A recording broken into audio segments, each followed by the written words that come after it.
Oh, wow.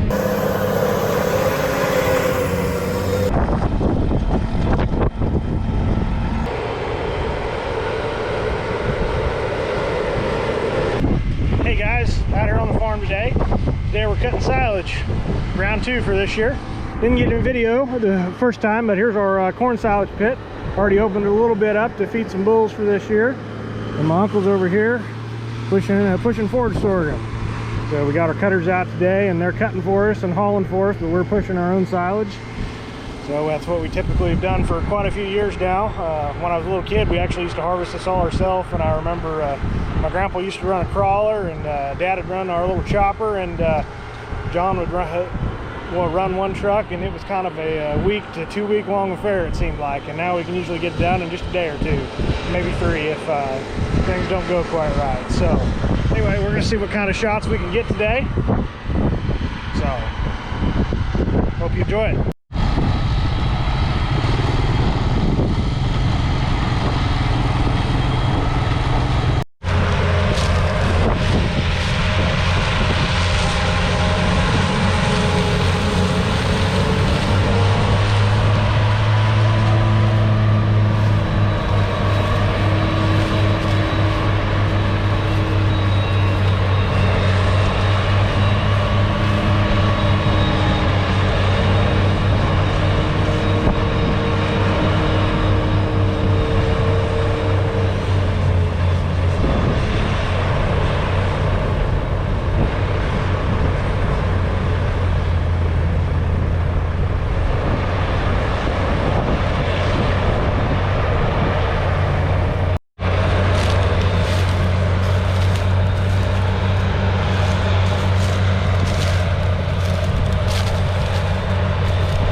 GPS and cameras. A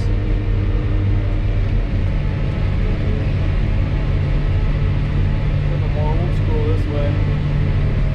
You're picking this down stuff up all right? Oh yeah, this head is phenomenal. I couldn't even laugh at this with that other head that's out there by your dad's house. Really? Oh yeah. No. I'd only get 50% of that stuff, and it'd be balls and wads all over the place. We'd be stopping, reversing,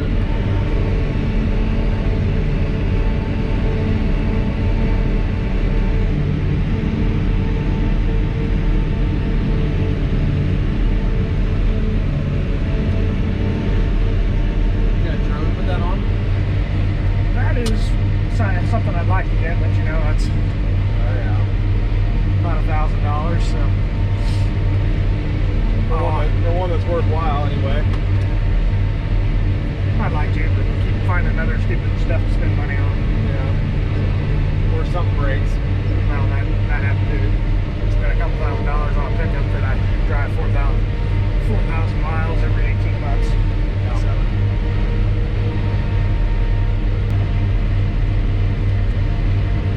Come out and make a loop, we'll go back through there.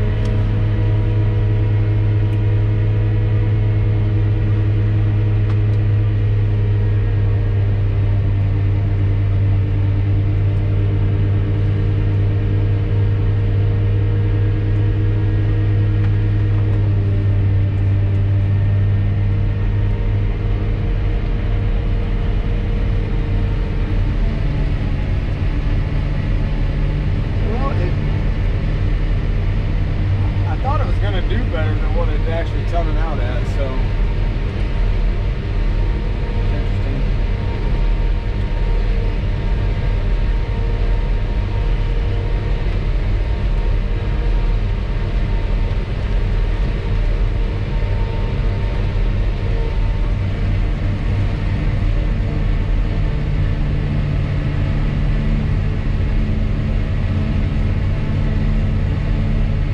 Can't follow rows. It doesn't help when the wind's blowing.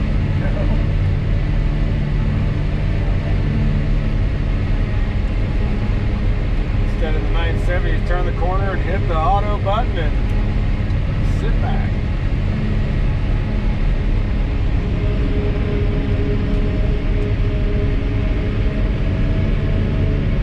This one's only half the horsepower of the other cutter. That's all when I was getting up in it, I thought this was a smaller cutter than what you guys had anyway. Slow down a little bit. So this is 2 series before the other one. So this is a 494 series. They were made a 497 and then a 502. And this is a 930 and the other one's a 970. Okay. Going left.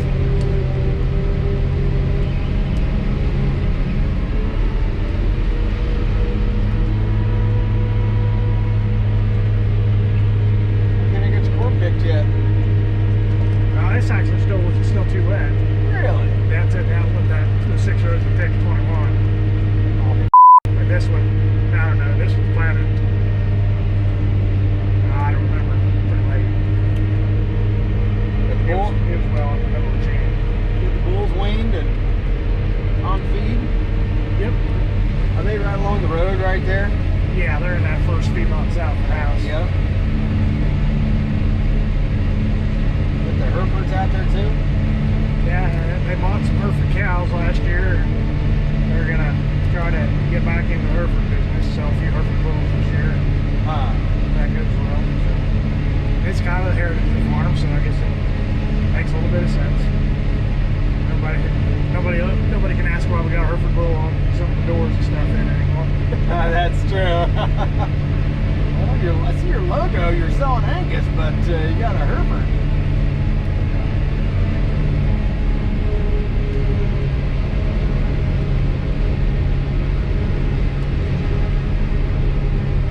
How many years you been running a cutter, sir?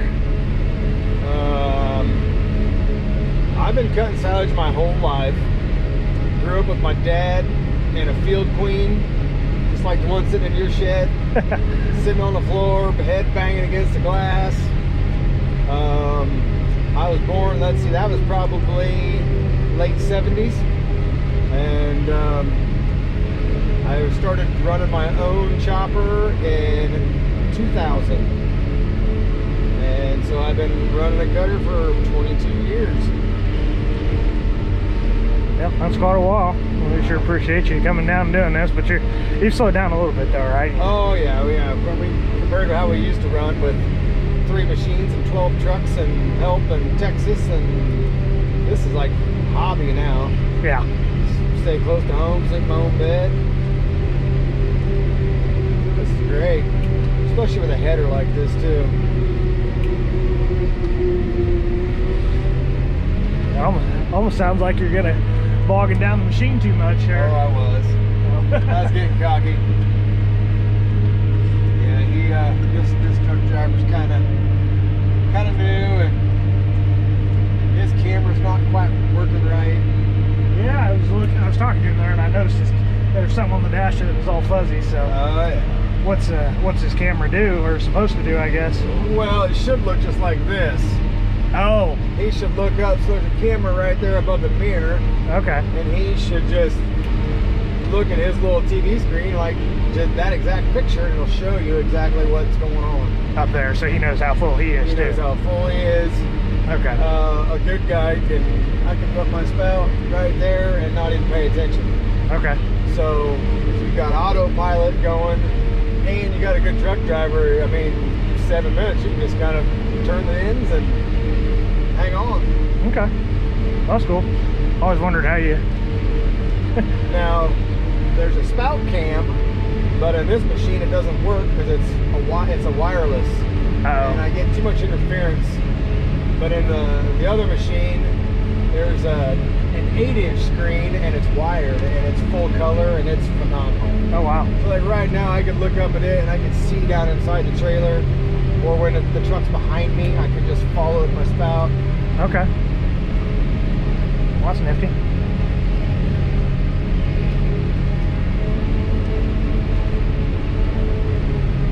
So it makes more sense to have this machine for this header and this crop then, probably? Actually, no. This header belongs on a more horsepower machine. This header, so this cutter is only like 450 horse. This header it's robbing 100 horse at least, just the header alone. It takes a tremendous amount of horsepower to make those turtles spin, a big auger, and to pick that stuff up on the ground. Yeah. So so this machine's 450 horse, the other machine is 830, so almost double. Yeah. And yeah, it's nice. But it's also a bigger, newer, more expensive machine with a lot higher depreciation. So, hey, you know, what's the point of having a big machine over here when they'd be waiting on Uncle John to push feed in? Yeah. So, I might as well just run the little one, slow down a little bit. Just kind of take her time. Makes sense. I tell you, I saw that John Deere's newest big cutter. Oh, the 990? Yeah. That was a big machine now. 9900i, that's what it is. Ah, they're a bunch of copycatters. Cost is where it's at, right? That's right. Hey, everything on my farm is dark green except for the cutters. You know, I like John Deere equipment, but well, he thinks 3 or 4 more loads in that pit. We're going to move to another pit up north. Oh my God, you're gonna pile it up by your dad's house? Yeah, they're on a build up. Then we got there. Oh, where there's some haystack. Be a lot of feet yet. Yeah. We had a huge silo there, like we double stacked bale back when I was a kid. I think that first year we had custom cutters, and a fella named Zeller did it. Oh yeah. And I remember him hauling into that. We had somebody in there with a dozer doing that one too. I think we had 2 people. They had, you know, they wanted to do it. They weren't like you and being nice and run a little slower for us. They were running all out, so I think we had to did that so we could, because we knew we had to put something there, so we sure did that anyway. But Oh, so you filled them both at the same time? I think that's what they did, but I'm not sure. But they had straight trucks, I remember. Were they blue? They were blue, yeah. Yeah, Phil Zeller. Yeah. And those are 24-foot trailers, or straight trucks. Chain floors. Yeah. I never got that close to them. I just remember they had one heck of a jake brake on it. Yeah. Phil Zeller always cracked me up because he wore a cowboy hat. Cutting silage. And I never quite understood how that worked. I don't know if he put his headset through his cowboy hat or... Yeah, it definitely makes sense for you to have a headset instead of having to reach for a CD. Oh yeah, they got a foot pedal down here so he can push it and talk. And... Oh, that's how you're talking. Okay. That makes sense. Oh, it's a must. I'm like the quarterback out here. You gotta tell them all what to do. Efficiency. You gotta be efficient. They don't know what they're doing, and they spend all this time making these big, stupid turns and trying to figure out where I'm going. That just takes time. You add that up over a day, you miss a load. You add it up over a season, you miss 50 loads. You know, it just... Yep.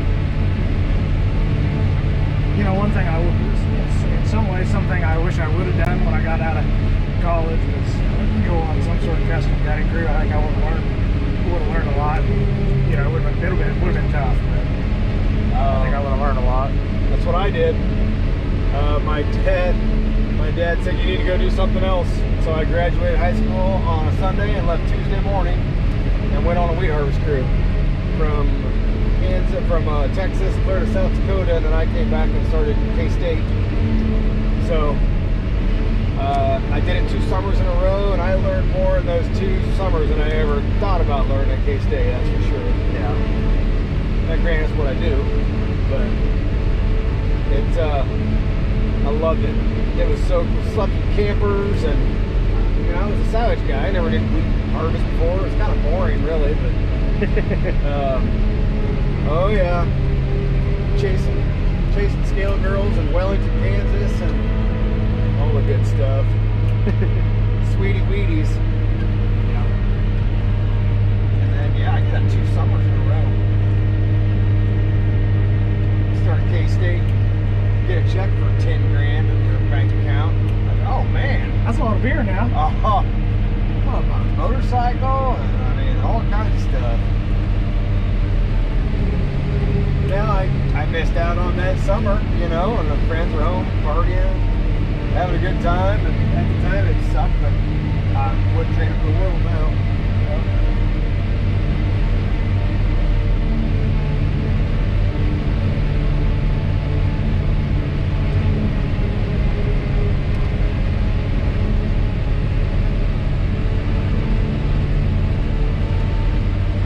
Well, got that one lit, don't you? I wonder if we're overwhelming John. Full.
So since I mentioned how we used to silage in the intro of this video, I decided I'd take a few minutes and show you guys some of our old silage equipment that we still have.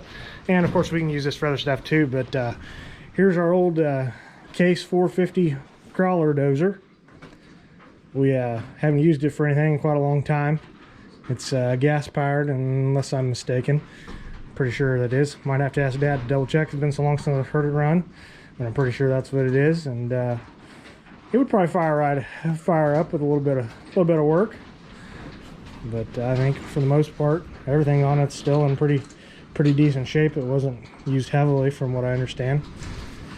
But yeah, we used to push all our silage in those two silos I was just showing you with this dozer. So not real big, but hey, it did its job. So now I'm going to show you a couple other pieces. So here's our old chopper. It was a Heston 7600 Field Queen. It's been sitting in the shed quite a while.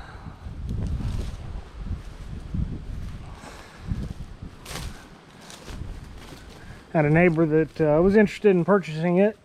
Was able to get it to start, but had a few things that would need fixed before it could move too far. But hey, it did at least run anyway. The engine's not locked up, so it could still be used if we absolutely had to anyway. But I can't remember the last time we used it, but it's probably been almost 15 years ago. So now we're gonna go show you the wagon that it used to pull. So this here's the dump wagon he used to pull. It's a rich dump wagon, and what it did was you pulled up alongside the wagon. So this is the tongue, and it's covered up by grass. You can't see it real well, but if you see the hydraulic cylinders there, it would lift it up, and then it would dump it into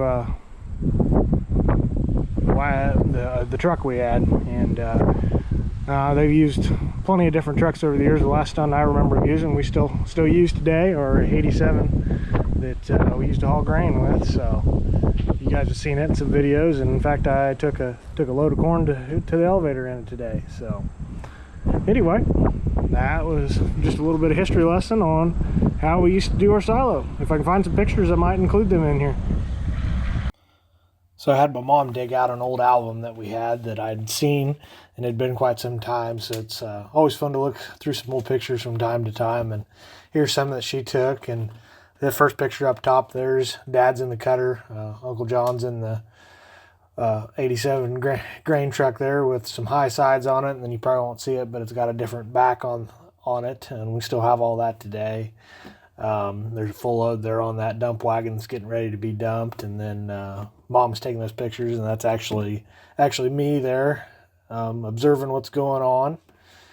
And Grandpa there in that bottom picture, well, and in the middle one too, he's on that 450 crawler there and got himself a sunshade, and that's how I remember it. Move on to the next one there. There's just a couple more action shots of Grandpa, and I'm really glad we got that of him. Grandpa was kind of limited in some of the things he could do or wanted to do, and this was one of the things he always did on the farm. And so it's kind of fun to remember. He really had that pile pushed up high there, I could see.